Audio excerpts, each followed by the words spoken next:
안녕하십니까. 임용논술, 중등 임용논술 김정겸입니다.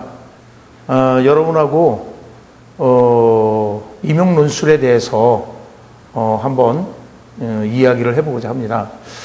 우리가 이 임용논술 전략을 제가 말씀을 좀 드리려고 하는데요.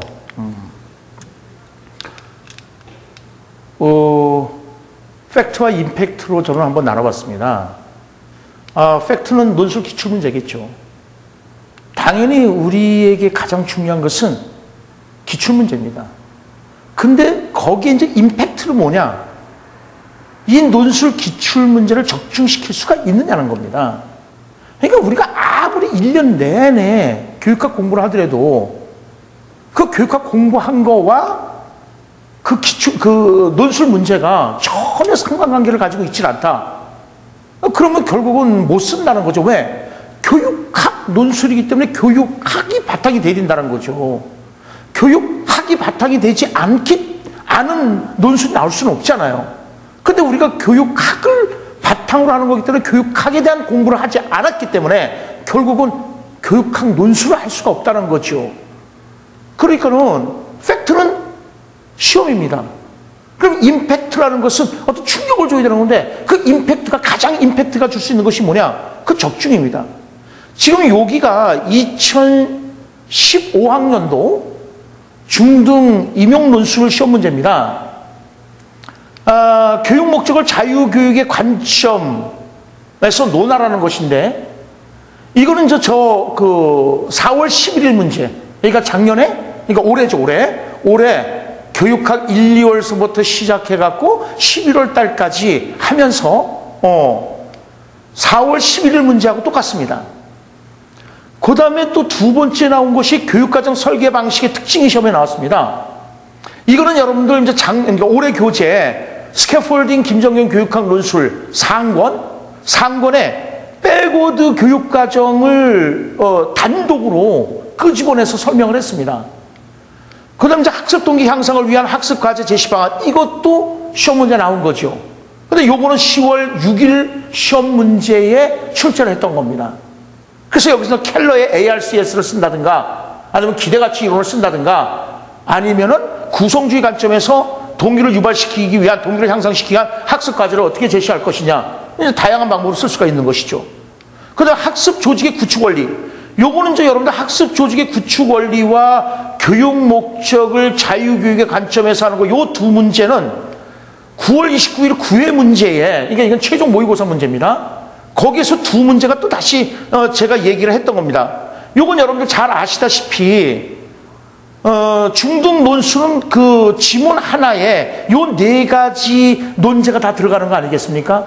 근데 이제 9월 29일 9회 문제에서 학습 조직하고 교육 목적을 위한 자유교육, 요 두 가지가 같이 얘기가 됐던 겁니다. 그래서 우리가 이제 팩트는 당연히 시험인데 그걸 어떻게 하면 우리가 임팩트하게 갈 수가 있느냐. 그래서 저는 이제 교육대학원에서 교육론을 이제 강의를 합니다. 그리고 또 교육 전문지, 즉 다시 말해서 장학사 공부를 하시는 선생님들 대상으로 해서 또 논술을 강의를 하고 있습니다. 그렇기 때문에 그 시대에, 그러니까 다시 말해서 이제 2016학년도가 되겠죠. 그때의 이슈가 되는 것들이 어떤 것인가, 그걸 알기 때문에 내년에도 올해처럼 완벽한 적중을 할 수 있다라고 이제 자신감을 가지고 있습니다. 그래서 내년은 어떻게 이제 우리가 연결을 그 수업을 할 것이냐면요. 1, 2월 달에는요 교육학 왕기 초반을 운영을 합니다. 아까도 말씀드렸지만 교육학 논술은 당연히 교육학적 지식을 바탕으로 해서 논술을 써야 되는 거기 때문에 교육학적 지식이 없으면 제로가 되는 겁니다. 여러분도 교육학 논술 과락 나면 전공 채점하는 거 아시지 않습니까? 교육학이 비록 20점이지만 상당히 중요하다는 거죠. 그래서 재작년까지만 해도 논술이 굉장히 쉽게 나왔죠. 근데 올해 논술이 굉장히 어렵게 나온 겁니다. 멘붕에 빠진 거죠. 우리는 미리 준비하겠다는 겁니다. 그래서 교육학 왕기 초반에서 교육학 왕기초를 하면서 논술의 기초 훈련을 할 겁니다. 월 2회 정도 이제 형성평가를 통해서 논술 대면 첨삭을 할 겁니다. 3, 4월에는 이제 교육학 기초, 이제 왕기초가 되면서 이제 심화가 되겠습니다. 왜냐면 처음서부터 여러분들 전부 들어가면은, 교육학에 대해서 이제 고온 현상이 벌어질 수가 있기 때문에 교육학 기초와 이제 심화가 이루어지면서 전체 흐름도로 통해서 통합적으로, 이제, 교육학을, 논술을 이제 강의를 할 겁니다.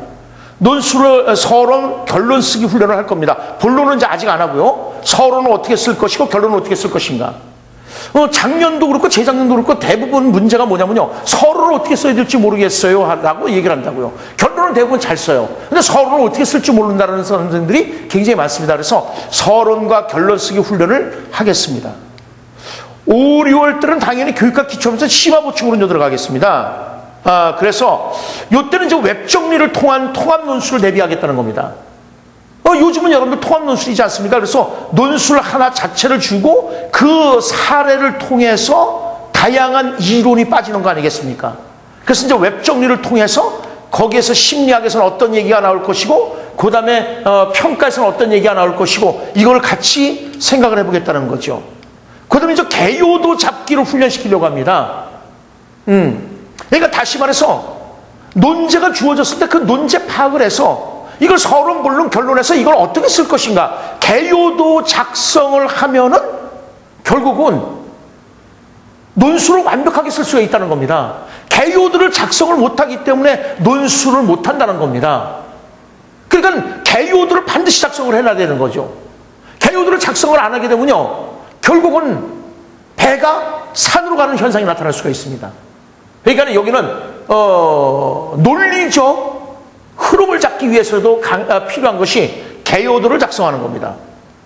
그리고 월 4회 형성평가를 통해서 논술 대면 첨삭을 할 겁니다. 이제 7, 8월에서는요, 교육학 왕기초 논술 기초반으로 이제 운영이 될 겁니다. 여기 이제 월 8회 이제 개별 첨삭을 하면서, 서론, 본론, 결론 쓰기 훈련을 할 겁니다. 그 다음에 9월에서 이제 11월은 이제 실전 모의고사죠. 그래서 이제 통합형으로 날 것입니다. 이제 여태까지는 이제 어떤 영역별로 이제 했다면, 지금 영역별 기초훈련 아니겠습니까? 그래서 예를 들어서 교육심리학이면 이제 교육심리학 파트에서, 교육행정이면 교육행정 파트에서 했지만은, 요때 9, 10월에 가서는 이제 통합형으로 이제 나갈 것입니다.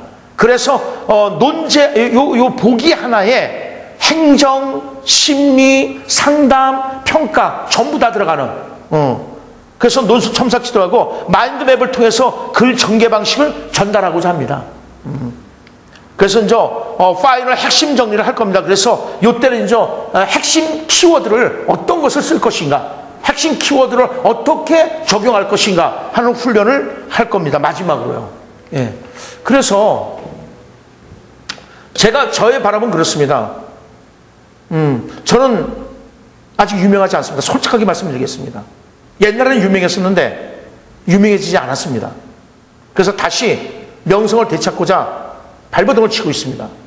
해마다 똑같이 적중을 하는데도 불구하고 이게 전달력 부족인 것 같습니다. 그러니까는 어떤 그 매스컴이라든가 이런 거, 그 매스미디어를 이용해서 아마 카페 작업이라든가 이런 것들을 해서 저를 알려야 되는데 저는 여태까지 그런 방법을 동원하지 않았습니다. 그래서 이번에는 큰맘 먹고 여러분들에게 호소를 하는 겁니다. 그래서 이걸 따로 찍어서 여러분들한테로